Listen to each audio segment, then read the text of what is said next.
Welcome to Studio 66.6. Rick Perry's wife, Anita, is complaining that she and her husband have been brutalized, just brutalized, by the media and opponents in their own party. Well, your husband does want to be president. I'm sure you see a black man in the White House and figure the job should just be handed over to your husband. But there's a big difference between Texas and America. Remember, your husband pointed that out when he suggested Texas might have to leave the Union after Obama was elected. Now, she also claimed they were being brutalized because of their faith.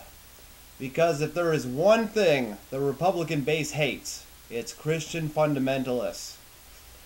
Hey, Anita, this ain't Texas anymore.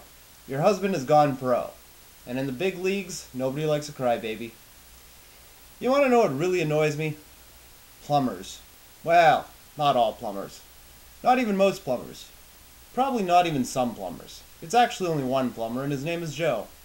The famous Joe the plumber, who would gladly give up his tax cuts to the very rich because Rush Limbaugh told him it's the right thing to do. He's planning to run for Congress. Finally, there will be an unlicensed plumber to represent the people. Maybe a plumber is needed to clean out the cesspool of Washington. But can we at least get one with a license, please? I'm not sure why he's stopping there. I mean, he should run for president. Although, welfare may not provide him with legal paperwork stamps to go with the food ones. Let's face it, unlicensed plumbers, hated by 70% of America, do not make as much money as they used to. Especially since he probably donates most of his money to local rich people, thinking it will trickle back down to him and double. Joe the plumber would toss himself in front of a bullet to protect a rich man in hopes of getting a special mention on one of the right-wing radio shows he listens to all day instead of getting his plumbing license. That's enough politics, though.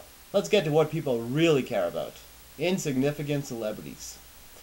Our Lady Peace should get an award for biggest musical douchebags around. Why, you might ask? Well, why don't I tell you?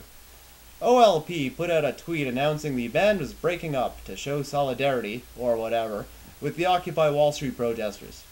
My first thought was, wow, impressive. Then I learned it was just for the weekend, and thus they became massive douchebags. But they've also inspired me to do some symbolic gestures in support of the Occupy Wall Street protesters myself. First, my girlfriend and I decided to stop having sex for 8 hours to both show our solidarity. I have also taken the day off work and slept in. Fight the power.